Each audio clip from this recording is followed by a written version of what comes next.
Regardez ma petite cour. Elle est toute enneigée. Elle est toute enneigée à nouveau. Il y a de la neige à Sainte-Thècle.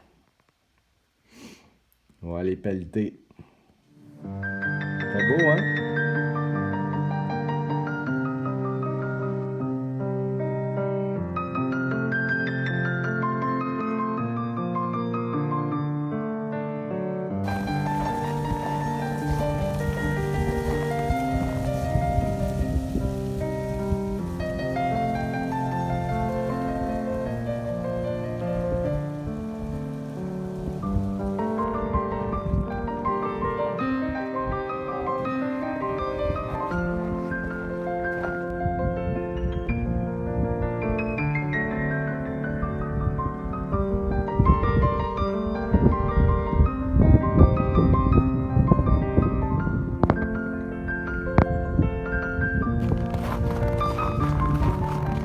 Bonjour à la caméra, Paul!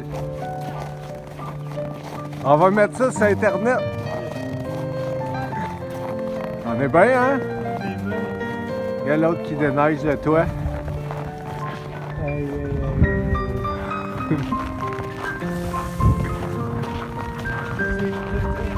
C'est arrangé tes framboisiers autour de la fête. Où ça? Dans le jardin des framboises. T'avais-tu des framboises? Je m'en rappelle plus.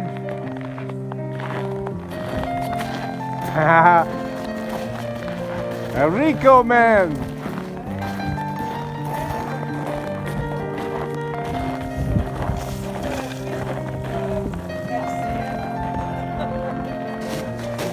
Oh, peut-être! Ah! Bon, il est tombé tantôt.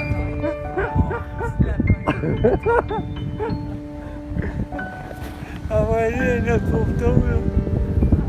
Hey, c'est comme ça.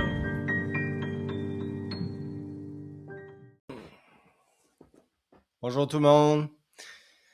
Bon, ben, c'est ça. J'étais en train de réfléchir tout seul dans ma tête. Je dis, je vais essayer ça devant l'écran. Alors, tout le temps que même sujet de manipulation complète de partout. Je vais vous parler de Damien Descartes un petit peu, parce qu'on parle toujours de ma déprogrammation ou de mon personnel brainwashing. Damien Descartes, il y a une chaîne, je voulais aller voir, j'ai pas été voir, mais une chaîne qui s'appelle Permaculture, Agroécologie, etc. Ça, c'est une chaîne que j'ai capoté ma live dessus complètement, surtout juste avant la COVID, là, 2019. Je suivais beaucoup Thierry Cassasnova, puis on dirait qu'à cette époque-là, c'était beaucoup plus dans l'air du temps de trouver des solutions pour l'écologie, puis sauver la planète, puis tout ça.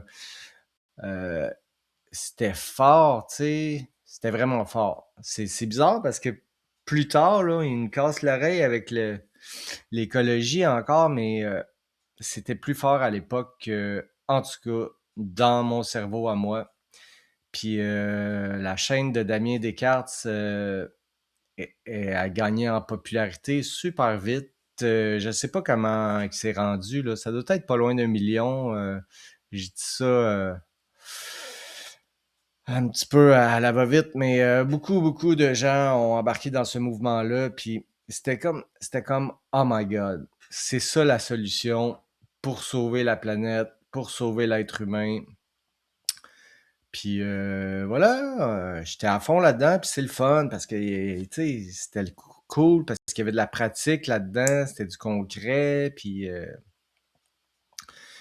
mais c'est ça, c'est peut-être en 2022, quelque chose comme ça, là, encore à cause de Sadhguru, quand il a parti son affaire de soil, là, on sauve le soil, puis avec une campagne là, léchée à la David Suzuki, là c'est là que la première graine a été semée. Il y a quelque chose de pas net encore une fois là-dedans. Puis c'est ça que j'ai continué ma réflexion avec comment qu'ils essayent de nous pousser, quelque chose dans la tête avec un si beau message parce que de l'extérieur, c'est comme on apprend à être autosuffisant, on apprend à les savoirs perdus, tout ça, mais derrière ça, tu sais, c'est ça. La manipulation, c'est, tu sais, ça va beaucoup dans le sens de vous ne posséderez rien et vous serez heureux. On va apprendre à jardiner comme des pauvres. Puis voilà. Je vais vous parler un petit peu de. Puis c'est. Ouais. Puis au début, quand ils poussaient l'agenda 2030, là, c'était le début parce que ça a commencé en 2015, là, ce truc-là. Puis c'était beaucoup sustainable, les trucs, fallait que ça soit sustainable. Puis c'est bizarre parce qu'on approche du 2030, puis on l'entend beaucoup moins, ça, ce truc-là. Mais en tout cas, c'était. Puis, mais tu sais, en anglais, c'est encore. L'agenda 2030, en anglais, c'est encore sustainable machin, là. Mais étrangement, quand j'étais ici l'année passée ou quelque chose comme ça, ou les dernières années, là, je rencontrais les agriculteurs du coin, les agriculteurs biologiques, puis j'allais acheter des bols de paille au genre biologique au Jardin Saint-Georges pour faire du couvre-sol. Puis j'y parlais un petit peu de ma passion. Il disait, qu'est-ce que tu fais avec ça? Je fais de la permaculture, je couvre le sol. Puis là, lui, il me disait, ils sont super fins, puis c'est une méchante business là, dans le coin. Là, il y a des belles business, des belles fermes familiales biologiques. Puis il disait, en tout cas, il se moquait de moi un petit peu avec ma permaculture. Puis il disait, les anciens, ils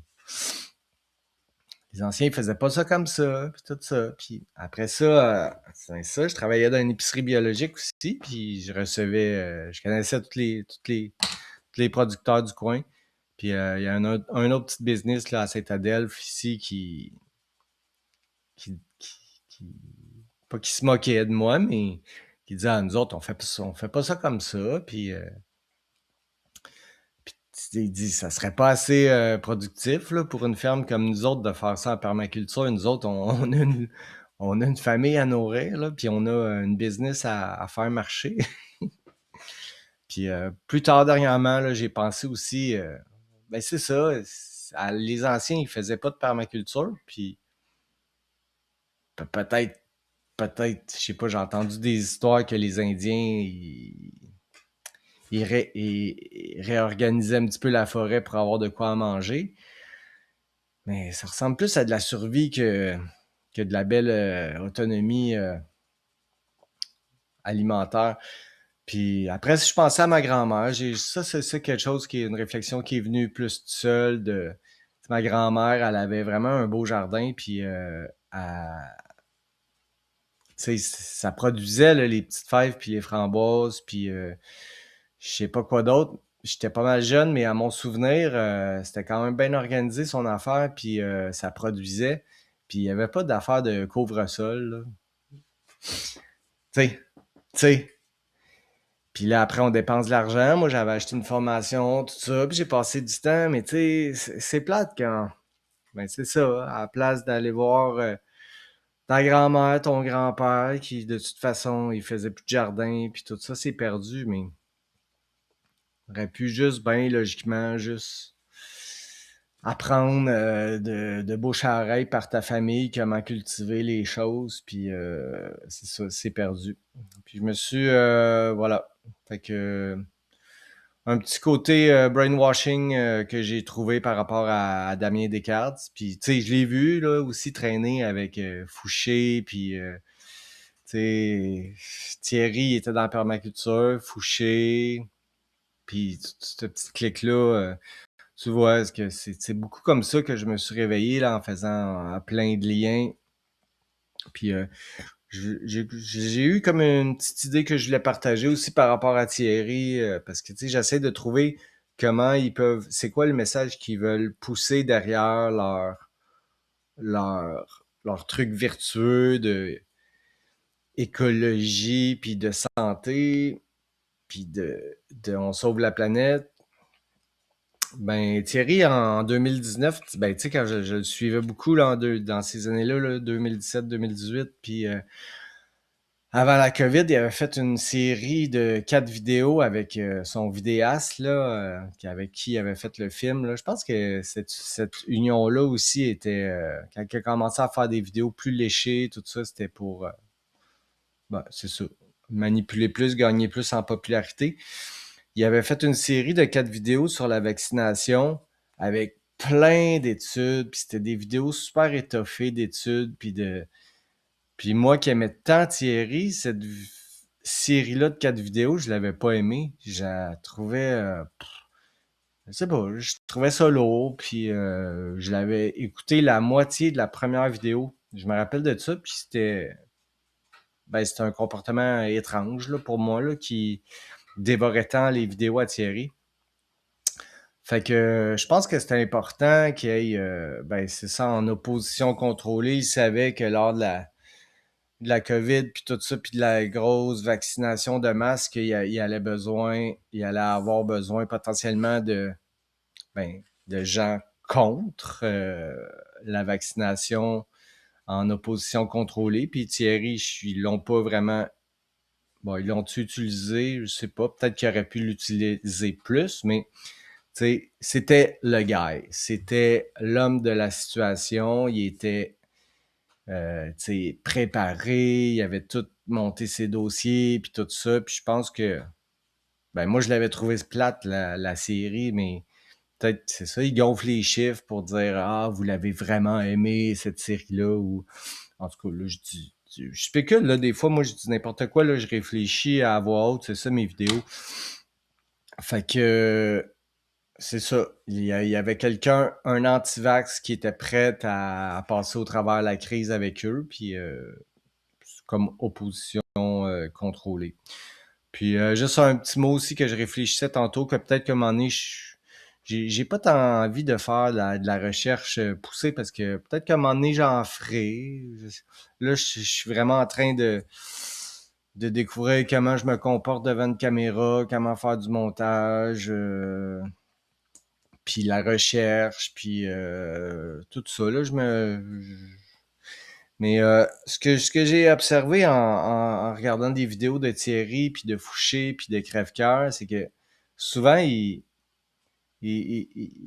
font des liens entre des phrases qui n'ont pas de... Ils ont pas de... Ils font des liens où il n'y a pas de lien pour comme vraiment des speeches de manipulateurs, là, tu sais, comme quand Crèvecoeur, il dit plus que le temps avance, plus que les gens s'éveillent, donc, à un moment donné, tout le monde va être éveillé, puis le gouvernement va tomber. Tu sais, mais des raccourcis intellectuels comme ça, c'est juste de ça qu'ils font, là, puis c'est ça. Puis on se fait avoir, puis moi le premier, là. Fait que, voilà, petite réflexion devant la caméra. Bonne journée tout le monde!